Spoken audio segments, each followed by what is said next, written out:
अस्सलाम वालेकुम। Class 10 chapter 2 का लेक्चर नंबर 4 है, जिसमें हम फर्दर कंटिन्यू करने वाले हैं logically reasoning type. The logical reasoning question of whether verbal और non verbal, the concept and issue in verbal logical reason question are stated verbally. ये क्या कहता है कि बेसिकली लॉजिकल रीजनिंग का मतलब होता है कि किसी बात या प्रॉब्लम को समझना, उसको लॉजिकली ढूंढना और फिर सही जवाब तक पहुंचना। ये दो तरह के होते हैं।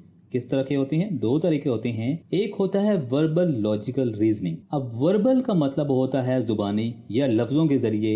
जब लॉजिकली रीजनिंग क्वेश्चन में बात या प्रॉब्लम अल्फाजों में दी जाती हैं, जैसे एक पैराग्राफ, डायलॉग या शॉर्ट सेंटेंस, तो उसे वर्बल लॉजिकल रीजनिंग कहते हैं। मिसाल के तौर पर अगर पैराग्राफ में लिखा हो Ali is taller than Bilal and Bilal is taller than Ahmad, who is the shortest, तो हम सोचेंगे कि अली जो है वो क्या है, वो अहमद से बड़ा है, और अहमद बड़ा है, अली बड़ा है बिलाल से और बिलाल बड़ा है अहमद से। तो हमें यहाँ से ये अंदाजा पता चलता है कि अहमद जो है वो सबसे शॉर्टेस्ट हाइट वाला है या शॉर्टेस्ट है। To attempt such question, first the provided language and paragraph must be read. Coherent मतलब कंपेयर कर एंड सेलेक्ट द एप्रोप्रिएट के response from the list of possibilities. Verbal reasoning का क्वेश्चन हल करने के लिए कुछ स्टेप्स फॉलो करने चाहिए, जैसे कि पैराग्राफ को ध्यान से पढ़ें, कंपेरेंट यानी को कंपेयर वगैरह किया करो,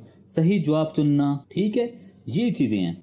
यानी कि पैराग्राफ को ध्यान से पढ़ना या पैराग्राफ को समझना, बेसिकली हर लफ्ज की समझ लेना ज़रूरी है। गलत फहमी का जवाब भी गलत हो सकता है। यानी आपको पैराग्राफ दिया गया है तो आप उसको अच्छे तरीके से रीड कर लो, उसको कंपेयर कर लो, फिर उसमें से जो भी ऑप्शन आपके पास दिए गए हैं उसमें से बेहतरीन ऑप्शन सेलेक्ट कर लो। However in verbal logical reasoning question the concept and issues are presented using figures, pictures और डायग्राम। जबकि नॉन वर्बल रीजनिंग में वर्ड नहीं होते बल्कि शेप, तस्वीरें या डायग्राम दिए जाती हैं। इनमें आपको पैटर्न ढूंढने होते हैं। ये या फिर क्या ढूंढना होता है? सिमिलरिटीज, यानी कि मिलते जुलते या उसमें कोई चेंजेस हैं उनको ढूंढना होता है। और ये आप कैसे ढूंढ सकते हो? जब आप उन चीजों को समझोगे। एग्जाम्पल के तौर पर अगर आपको 4 बॉक्सेस दिए जाए जिनमें पहले 3 बॉक्सेस में स्क्वायर, सर्कल, ट्राइंगल दिए हैं, तो आपको अंदाजा लगाना होता है कि अगला शेप क्या हो सकता है। समझ आई बात? यानी कि 3 बॉक्सेस हैं या 4 बॉक्सेस हैं जिसमें पहला स्क्वायर हो, फिर अगला ट्रायंगल हो, फिर सर्कल हो, और उसके बाद फिर स्क्वायर हो, ट्रायंगल हो और फिर आपका सर्कल हो, और थर्ड सीरीज में स्क्वायर, ट्रायंगल और आगे स्किप हो और आपसे पूछा जाए कि यहाँ पे क्या है। So you can observe the series कि यहाँ पे सीरीज किस चीज़ की बनी हुई है। Square, triangle, circle, square, triangle, circle और स्क्वायर, ट्रायंगल और आगे क्या मिसिंग है? सर्कल। उसके बाद है जी एक एग्जाम्पल है, इसको देख लेते हैं। ठीक है, रीड आपने खुद कर लेना है। ये सारी एग्जाम्पल है, आपने खुद पढ़ लेनी है। मैं आपको एक्सप्लेन करता हूँ बेसिकली कहता क्या है। 3 लोग हैं हमारे पास, अजीज, उजैर, लुकमान। याद रखें 3 बंदे हैं और हमारे पास 3 कलर हैं, ग्रीन, ब्लू, रेड। बात यहां तक समझ आई? अब हमारे पास क्लू है, ठीक है। अब फ्रॉम फर्स्ट क्लू, हमारे पास फर्स्ट क्लू क्या है? Aziz does not like green. Aziz does not like green, ये हमारे पास क्या है? 1 क्लू है, ठीक है। मतलब अजीज का फेवरेट कलर ग्रीन नहीं है। ये बात यहाँ पे क्लियर हो गई। उसके बाद हमारे पास दूसरा क्लू है, Uzair favourite colour is blue. यानी कि बिल्कुल वाजिया है कि उजैर का फेवरेट कलर क्या होगा? ब्लू होगा, जब उसको पसंद है ब्लू। ये हमारे पास सेकंड क्लू है। उसके बाद हमारे पास क्या है? Luqman does not like red, ये थर्ड क्लू है। यानी कि लुकमान का फेवरेट कलर रेड नहीं है। ये थर्ड हमारे पास क्लू हो गया है लुकमान के बारे में। अब एनालिसिस करो, यानी ऑब्जर्व करो या समझने की कोशिश करो कि पहले क्या है। उजैर का कलर क्या है? ब्लू। उजैर का कलर क्या है? Blue. Why? Uzair favourite colour is blue. तो अजीज और लुकमान का फेवरेट कलर ब्लू नहीं हो सकता। क्यों? क्योंकि सबका कलर अलग होना चाहिए। बात यहाँ तक क्लियर है। उसके बाद अजीज ग्रीन पसंद नहीं करता, जो कि उसने बताया है, ठीक है।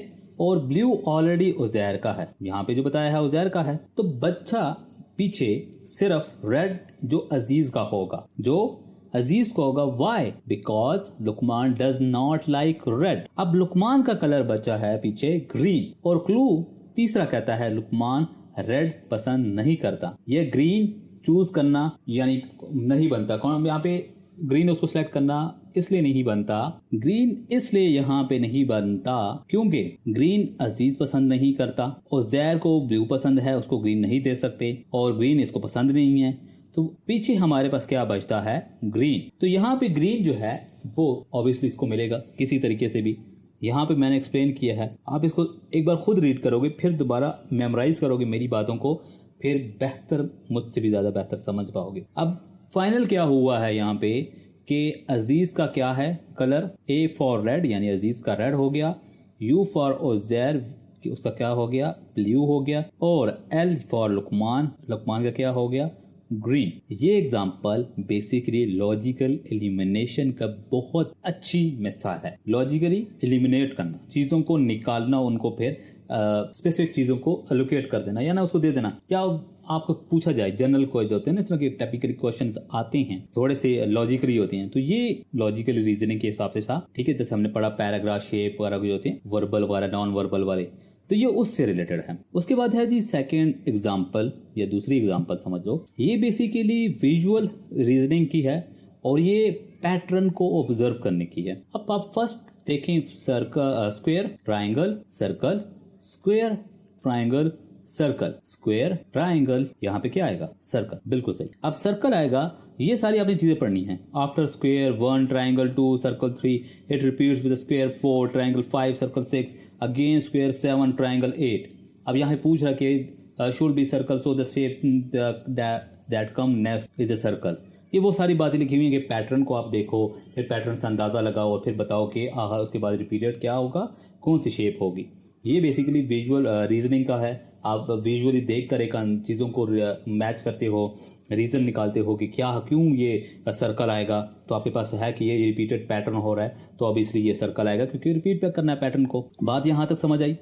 उसके बाद टॉपिक है 2.6 standard algorithms. In computational thinking standard algorithm are fundamental method used to solve common problems. Basically computational thinking का मतलब होता है किसी भी मसले यानी प्रॉब्लम्स को तरतीब के साथ और लॉजिकली हल करने का तरीका। प्रोग्रामिंग में कुछ ऐसे तरीके एल्गोरिथम होते हैं जो हर प्रोग्रामर को आने चाहिए क्योंकि ये आम प्रॉब्लम्स को हल करने में भी मदद करते हैं। इन्हें हम स्टैंडर्ड एल्गोरिथम्स कहते हैं। इसका फायदा क्या है, मसले का हल जल्दी या आसानी से निकल जाता है, कोडिंग में बेहतरी आती है, कॉम्प्लेक्स प्रॉब्लम को फाउंडेशन बन जाती हैं। ठीक है, बेस स्टार्टिंग में जो होता है, और यहाँ पे वही बात लिखी है, understanding these algorithm help to develop problem solving skills and provide a foundation for more complex problem tasking.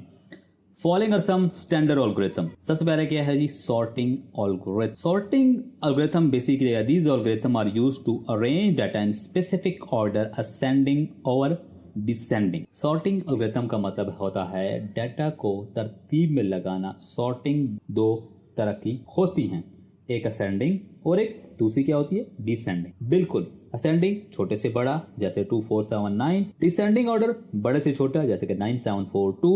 Example के तौर पर समझो, अगर आपके पास नंबर हैं, क्या है नंबर 5 2 9 1, ये एक नंबर है। अब इसको आपने क्या करना है, असेंडिंग में करना है, तो ये क्या हो जाएंगे 1 2 5 9। सेम इसी तरह अगर आपको उसको डिसेंडिंग में करना है तो क्या होगा 9 5 2 1। अब मैं इसको क्या कर रहा हूँ, सॉर्टिंग कर रहा हूँ, किस तरतीब में, या असेंडिंग में कर रहा हूँ या तो डिसेंडिंग में कर रहा हूँ। और हमारे पास क्या होती हैं, दो किस्म के ऑर्डर हैं स्पेसिफिक ऑर्डर में, जैसे कि असेंडिंग डिसेंडिंग में। इसी तरह यानी कि सॉर्टिंग हर जगह हो सकती है। आपके फोन कॉन्टैक्ट्स को जैसे कि AZ में लगाना, आप अपनी फोन बुक खोलो ना मोबाइल की, तो वहां भी सॉर्टिंग हुई होती है बाय नंबर्स, बाय लेटर्स, किसी ना किसी तरीके से सॉर्टिंग हुई होती है। आप अपने फोन में जाके चेक कर सकते। इसी तरह ऑनलाइन शॉपिंग में प्राइजेस लो टू हाई करना, एग्जाम रिजल्ट्स के रोल नंबर के मुताबिक सॉर्ट करना, यानी कि जिनका रोल नंबर छोटा है वो पहले आएंगे, यानी सीरीज में ना स्टार्ट होते हैं। बेसिकली वही होता है कि छोटे से बड़ा, बड़े से छोटा। उसके बाद है जी bubble sort. Repeatedly step through the list, compare adjacent element and swap them if they are in the wrong order। Bubble sort एक सिंपल और बेसिक सॉर्टिंग एल्गोरिथम है। इसका काम है लिस्ट को ठीक तरतीब यानी ऑर्डर में लगाना, ये एल्गोरिथम कुछ इस तरह काम करता है।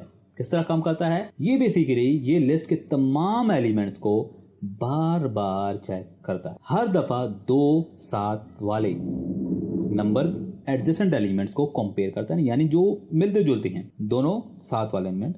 अगर लेफ्ट वाला नंबर राइट वाले से ज्यादा हो, रॉन्ग ऑर्डर में हो, तो उन दोनों को स्वैप यानी जगह बदल दिया जाता है। ये प्रोसेस बार बार रिपीट होता है जब तक लिस्ट बिल्कुल सॉर्टेड तरतीब से ना हो जाए। जैसे कि ये है सॉर्टिंग एल्गोरिथम में, देखो आप मिसाल के तौर पर ये बी और डी है, ये आपस में हम इन दो को देखेंगे। अगर ये बी और डी अगर अपनी पोजीशन पे नहीं है तो हम इसको आपस में स्वैप कर देंगे। इसी तरह इन दो को देखेंगे, फिर ये जो इधर आया हुआ है इन दो को देखेंगे। जब तक हम इसी तरह रिपीट करते रहेंगे जब तक वो प्रॉपर सीरीज में ना हो जाए। बात यहाँ तक क्लियर है। उसके बाद है selection sort. Divide the list into a sorted and a unsorted part and repeatedly select the smallest or largest element from the unsorted part, move to the sorted part।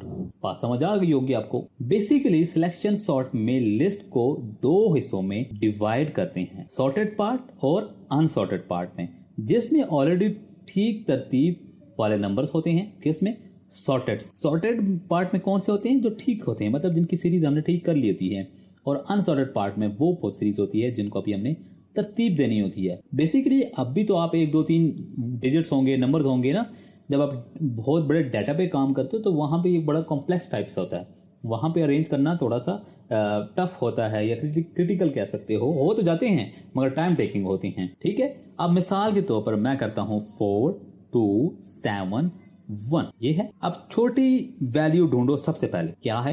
1 है। 1 को क्या करेंगे हम? 1 को हम कर देंगे स्वैप किसके साथ कर देंगे? 4 के साथ। ठीक है, तो 4 के साथ हम स्वैप कर देंगे तो क्या सीरीज हो जाएगी? 1 2 7 4, ऐसा ही है ना, हमें स्वैप कर दिया। उसके बाद फिर हम क्या करेंगे? फिर छोटी वैल्यू को स्वैप करेंगे। ठीक है, अगर वो स्वैप मतलब उसकी जरूरत है। अब ये सबसे छोटी क्या है? फिर उसके बाद 2 है, मगर 2 की स्वैपिंग जरूरत नहीं है, क्यों? वो अपनी ऑलरेडी पोजीशन पे है। उसके बाद क्या है जी?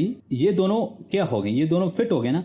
अब इन दो को हम क्या डाल देंगे? सॉर्टेड पार्ट में। ये हमारे पास आ जाएगा सॉर्टेड पार्ट में, क्योंकि ये दोनों सीरीज ठीक हो गए। अब इसमें चेंज की जरूरत नहीं है, हमें नजर आ रहा है। अब अनसॉर्टेड पार्ट में हमारे पास कौन से रह गए? ये रह गए 2, 7 और 4। अब हम इनको स्वैप करेंगे और देखेंगे क्या वैल्यू ठीक हो रही है। इसको स्वाइप करेंगे 4/7, ये ठीक हो गया। अब इसको हम इसके साथ मर्ज कर देंगे, यानी 1 2 4 7। तो इस तरह से हमारा सिलेक्शन सॉर्ट काम करता है। उसके बाद है जी merge sort. Divide the list into 2 halves कहते हैं या हाफ कह सकते हो। Recursively sort each half and then merge the sorted half. ये वही बात कर रहा है जो अभी मैंने किया है। ठीक है, जैसे हमने सिलेक्शन सॉर्ट में किया था अनसॉर्टेड पार्ट और सॉर्टेड पार्ट में, फिर हमने उनको क्या कर दिया था? दोनों को आपस में ज्वाइन कर दिया था। उसके बाद हमारे पास आता है इंसरेशन सॉर्ट या insert sort. An in place sorting algorithm that build the final sorted array of 1 element at a time, shifting elements greater than the concurrent element to the right. Insertion sort ऐसे काम करता है जैसे आप अपने हाथ में कार्ड रखते हो, उनको तरतीब से लगाते हो। पहला नंबर को सॉर्ट समझ लो, अगला नंबर उठाओ और सॉर्टेड नंबर में सही जगह पे ढूंढो। समझ आई भाई? जो नंबर नया नंबर से बड़ा हो उनको एक स्टेप राइट शिफ्ट करो, नए नंबर को उस जगह इंसर्ट कर दो। बात समझ आई? जैसे कि ताश के पत्ते आप अरेंज करते हो 1 2 3 4 अपने, और आपके पास 3 आ गया और आपके पास 4 मौजूद है, तो 3 4 से पहले आएगा तो आप उसको इंसर्ट कर लेते हो 4 से पहले। मतलब आपके पास अच्छी खासी क्वांटिटी में कार्ड्स हैं तो आप इंसर्ट करते रहते हो ना, तो अरेंज करते हो। कभी की इसमें की सॉर्टिंग किसी की भी हो सकती है। आपके पास कार्ड्स की मतलब ताश के पत्ते नहीं और भी कुछ हो सकते हैं। सर्चिंग एल्गोरिथम्स, यानी कि उसके अंदर क्या हमारे पास आता है? Linear search, binary search. First of all, linear search, a searching algorithm that sequentially check each element in a list until the target element is found or the end of list is reached। यानी कि linear search बहुत आसान तरीका है किसी चीज को list में ढूंढने का। बिल्कुल बात से समझ आ रही है कि यानी कि लिस्ट के पहले एलिमेंट से स्टार्ट करो, हर एलिमेंट को टारगेट जो ढूंढना है से कंपेयर करो। यानी कि आप लिस्ट है उसमें आपने 2 को ढूंढना है, या 2 तो बहुत जल्दी आ जाएगा, लाइक 15 को ढूंढना है, और आपके पास लिस्ट कितनी है 30 तक, 1 से है 30 तक और आपने 15 देखनी, तो आप क्या करोगे, सीरीज में देखते जाओगे, मैच करते जाओगे, आखिर में जब 15 आ जाएगा तो क्या हो जाएगा, आपका सर्च निकल आया। तो ये क्या कहता है बेसिकली लीनियर सर्च, और अगर सर्च नहीं आया तो नॉट फाउंड आ जाता है। जैसे होता है जैसे हम कंट्रोल F करते हैं लिस्ट में ढूंढने के लिए। बात यहां तक समझ आई, बहुत सिंपल सी चीजें हैं मगर थोड़ा सा कॉन्सेप्ट के हैं। उसके बाद आता है binary search, a searching algorithm that works on sorted array by repeatedly dividing the search interval in half if efficiently find the position of target value with in the array. अब ये क्या करता है, बेसिकली बाइनरी सर्च सिर्फ sorted list के लिए काम करता है, या बहुत फास्ट एल्गोरिथम होता है, नहीं समझ आई। यानी कि पहले स्टार्ट हो एंड इंडेक्स से स्टार्ट सेट करो, यानी कि कहां से स्टार्ट होना है, कहां से कहां पे एंड होना है, वो आपने टारगेट लॉक कर दिया। यानी कि आप 1 से शुरू करो 100 तक, जबकि आपके पास लिस्ट थी 1000 तक, बट आपने टारगेट सेट कर दिया कहां तक, यहां तक, ठीक है। अब लिस्ट तो आपने कर दी, डिसाइड कर दी, अब यहां का मिडिल क्या है 50, ऐसा ही है ना। अब आपने फिर क्या करना है, पहले आप इस पार्ट को सर्च करो, फिर 50 से 100 के पार्ट में सर्च करो, यानी कि 2 पार्ट्स में होगा। और अगर आपका टारगेट एलिमेंट या नंबर इस पार्ट में मिल जाए तो क्या होगा, एंड हो जाएगा, मतलब आपका टारगेट जो था वो अचीव हो गया, या जो सर्चिंग करनी थी वो मिल गई, नहीं तो इसमें मिलेगा। अब ये क्या होता है कि ये स्पीडली इसलिए होता है कि एक तो आप 1000 वर्ड से, फिर आपने उसमें एक लिमिट रख दी कि यार इसमें तो इधर से लेकर इधर तक होगा। बहरहाल पहले आप ऐसा करो कि 50 तक चेक कर लो, अगर नहीं मिलता तो तब इसमें करो, समझ आई बात। जब आपको पहला ही मिल गया है तो वो दोबारा इसको चेक करने की उसको जरूरत ही नहीं पड़ेगी, समझ आई बात। मिसाल की तरफ 1 3 5 7 9, ये आपके पास क्या है, एक सीरीज है जिसमें आपने ढूंढना है 5। अब 5 कहां पे आ रहा है, मिडिल, यानी कि मैं ऐसा करता हूं कि यहाँ पे, बल्कि यहाँ पे एक और ऐड कर लेते हैं 11, तो 3 मैं यहाँ कर देता हूं और ये 3 यहाँ कर देता हूं, और मैंने ढूंढना क्या था 5। फर्स्ट अटेम्प्ट में या फर्स्ट पार्ट में ही 5 मिल जाएगा तो वो सेकंड पार्ट को चेक ही नहीं करेगा, या वो देखेगा नहीं कि पीछे है शायद कोई 5 वहां पे हो, ये इसका जिक्र हो रहा है या इस तरह की कुछ ना। बहरहाल को इन तीनों को फर्स्ट अटेम्प्ट में ही उसको मिल जाएगा तो हमारा टाइम बच जाएगा, स्पीड बढ़ जाएगी। बेसिकली ये होता है बाइनरी सर्च। अभी आपको ये समझ नहीं आ रहा कि ये क्यों हम पढ़ रहे हैं और ये क्या जरूरत है, ये बहुत ज्यादा कंप्यूटर की दुनिया में हर चीज इंपॉर्टेंट। यहाँ पे आपको मैंने देखो, अक्सर मैं ये जब पढ़ा रहा हूँ क्लास 10 का चैप्टर 1 में हम देख रहे थे, बहुत सारी ऐसी चीज़ें हैं जो बैक एंड पे होती हैं, हमें नज़र भी नहीं आती, हमारी मिली सेकेंड पे हो रही थी। बात समझ आई। तो ये लीनियर सर्च, बाइनरी सर्च, ये जब हम कंट्रोल F करते हैं, कंट्रोल H करते हैं, तो वहां पे ये पीछे जो एल्गोरिथम्स होते हैं ये बने होते हैं। वो सर्चिंग की जो कॉन्सेप्ट होता है वो इस हिसाब से होता है। उसके बाद है 2.7 steps in algorithm to solve computational problem. अब सबसे पहले core concept of computational thinking के क्या हैं? These are core concept collectively help in designing system and solving problem efficiently and effectively in various fields. These concepts are, समझाने की जरूरत तो नहीं है, चलो फिर भी। बेसिकली कंप्यूटेशनल थिंकिंग का मतलब वो है लॉजिकली सोचना, जैसे कंप्यूटर स्टाइल में प्रॉब्लम्स हल किए जाते हैं। इसमें कुछ जरूरी कॉन्सेप्ट होते हैं। अब कॉन्सेप्ट कौन से हैं? सबसे पहला है डिकम्पोजिशन। अब टाइम बहुत ज्यादा हो गया है, चैप्टर को, इस टॉपिक को यहीं पे क्लोज करते हैं, पर जल्दी सुन लो। बेसिकली डिकम्पोजिशन क्या होता है? डिकम्पोजिशन का मतलब है कि अगर मसला मुश्किल हो तो उससे छोटे छोटे पार्ट्स यानी कि सब प्रॉब्लम्स में डिवाइड करो। ये डिकम्पोजिशन आपने क्लास 9 में पढ़ा था, कॉम्प्लेक्स और सिंपल प्रॉब्लम्स की जब हम बात करते थे। ये वही कॉन्सेप्ट है, बट यहाँ पे क्या होगा थोड़ा सा डिटेल का। बेसिकली थोड़ा सा मैं और एक्सप्लेन करूँ, यानी कि हर छोटी प्रॉब्लम को अलग हल करो, जब सब हल हो जाए तो असल प्रॉब्लम का सोल्यूशन मिल जाता है। बेसिकली जैसे कि आपने सबसे पहले वेबसाइट बनानी है, ठीक है, आपका एक कंप्यूटर टास्क है। सबसे पहले आप क्या करोगे? डिजाइन, ठीक है, आपका फर्स्ट सब टास्क क्या है जी? डिजाइन क्या होगा? यानी कि जब आपको आइडिया ही नहीं है कि बनाना कहाँ पे, मेरे डिजाइन क्या है, जैसे कि आप घर बनाना है और आपने डिजाइन ही नहीं सोचा कि बनाना कैसे, गेट कहाँ पे लगाना है, दरवाजे कहाँ पे लगाने हैं, तो सबसे पहले डिजाइन। उसके बाद होता है HTML स्ट्रक्चर। HTML क्या होता है? स्ट्रक्चर आपने पढ़ा होगा, जैसे कि घर की पिलर्स खड़ी किए जाती हैं, HTML भी बिल्कुल ऐसा ही होता है कि आपकी पिलर्स खड़ी करता है वेबसाइट। CSS स्टाइल, यानी कि CSS आपको अच्छी तरह पता है कि CSS बेसिकली यूज होता है कलर्स के लिए, खूबसूरत बनाने के लिए। PHP क्या होता है? उस चीज को फंक्शनल बनाने के लिए, यानी कि दरवाजा तो आपने लगा दिया, जब आप उसको खोलने का तरीका नहीं बनाया, मतलब उसके अंदर फंक्शन ही डाला कि खुलता भी है कि नहीं। विंडोज ऑटोमेटिक खुलती हैं या मैनुअल खुलती हैं, इन क्या चीजें, ये बेसिकली सारी क्या हैं? पार्ट्स को आपने डिसाइड कर दिया, यानी कि ये पहले डिजाइन होगा, फिर HTML होगा, फिर CSS होगी, फिर PHP होगा, कोडिंग होगी, यानी कि उसकी फंक्शनलिटी, जैसे कि घर का डिजाइन बनता है, फिर उसके पिलर्स बनते हैं, फिर उसको बनाया जाता है, फिर उसके अंदर फंक्शनल डाला जाता है, जैसे कि लाइटिंग कर दी गई, दरवाजों को लगा दिया गया, इस तरह की फंक्शनलिटी डाली जाती है, प्रॉपर तैयार होता है। तो आपने सब पार्ट्स, मतलब को एक बहुत बड़ा प्रॉब्लम था, उसको क्या कर दिया, छोटे छोटे हिस्से में कर दिया। अच्छा, उसके बाद आता है जी पैटर्न रिकॉग्नाइजेशन। ठीक है, अब ये क्या है, तुम्हें वर्ड से पता चल गया होगा। Many problems have similar pattern, identification help you to make a general switch. इसका मतलब है कि अक्सर प्रॉब्लम में कुछ सिमिलरिटीज होती हैं, अगर आप उन पैटर्न्स को पहचान ले तो आप एक जेनरिक सोल्यूशन बना सकते हैं। जैसे कि हमने ट्राइंगल, सर्कल वाली, स्क्वायर वाली एग्जांपल देखी थी, ये इस तरह की उसी एग्जांपल से बात कर रहा है, बट वो छोटी प्रॉब्लम थी, इस तरह की बड़ी प्रॉब्लम्स आती हैं, ये उसी का है। यानी कि अगर हर एक लॉकर है, उस पर लॉक लगा हुआ है और हर लॉक का एक पैटर्न फॉलो करता है, तो आप एक ही मेथड से सब लॉक खोल सकते हो। ऐसा ही है ना, यानी कि आपने देख लिया कि ये जो पैटर्न है वो एक ही पैटर्न है, वो सब ताले इसी से खोलती हैं, इस पैटर्न से खोलती हैं, या इस सीक्वेंस में पैटर्न चेंज हो रहे हैं, तो आप उसको जो जिसको खोलना चाहते हो उसको खोल लोगे। बात सिंपल है ना, मैंने देखो वही बात की सर्कल वाली, सेम वही बातें हैं।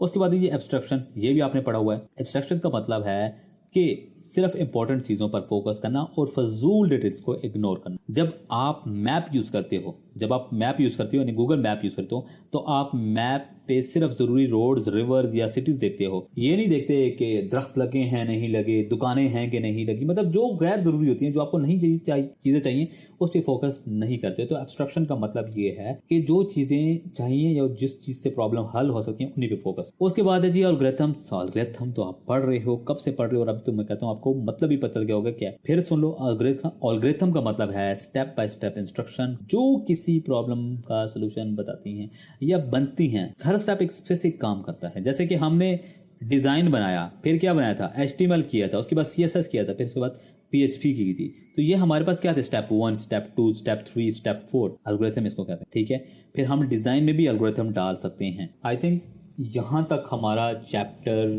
वीडियो को क्लोज करते हैं। वजह यह है कि वीडियो काफ़ी लेंथी हो गई। मैं तो चाह रहा था एक और भी पेज पढ़ा दूं, मगर वीडियो काफ़ी बड़ी हो गई है, तो यहाँ तक कोई भी कंफ्यूजन हो, बहुत ही बेसिक है। जस्ट अगर आपको समझ नहीं आता, मेरी वीडियो देखें। मेरी वीडियो देखने से पहले मैं आपको रिकमेंड करूंगा, सबसे पहले आप बुक को रीड करें। ठीक है, बुक को रीड करने के बाद आप मेरी वीडियो देखें, देन आप फिर जब बुक रीड करेंगे तो इंशाल्लाह आपके सारे कॉन्सेप्ट क्लियर हो। कोई भी सवाल हो कमेंट बॉक्स में पूछ सकते हो, या फिर ग्रुप ज्वाइन करके वॉइस मैसेज भी कर सकते हो। Thank you.